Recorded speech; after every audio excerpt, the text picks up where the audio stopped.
தக்காளி இப்போ 2 கிலோ தக்காளி எடுத்துருக்கேன். நம்ம இப்போ தக்காளி ஊற செய்யறதுக்கு தக்காளி நல்லா கழுவிக்குவோம். கழுவி நல்லா ஈரம் இல்லாமல் துணி வச்சு நல்லா துடைச்சிடணும். நல்லா கழுவி ஈரம்லாம் போடுறது எல்லாத்தையும் அரைச்சி போட்டுருவோம்.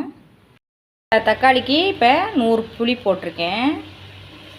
வேகட்டும் வந்து ஆவிலேயுமோ. அதுக்கு நம்ம இப்போ தேவையான உப்பு போட்டுக்குவோம். உப்பு போட்டு மூடி போட்டு நல்லா வேகட்டும். புளியும் தக்காளி நல்லா வெந்துருச்சு, ஆறிடுச்சு. இப்போ நம்ம இதை மிக்ஸி சாருக்கு மாற்றிக்கிடுவோம்.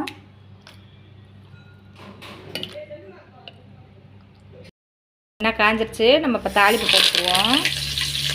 பேஸ்ட் அடித்து வச்சுருக்கேன், தாளிப்பில் போட்டுக்குருவோம். அதையும் அதுக்கு தேவையான மிளகாத்தூள் போட்டுக்குருவோம்.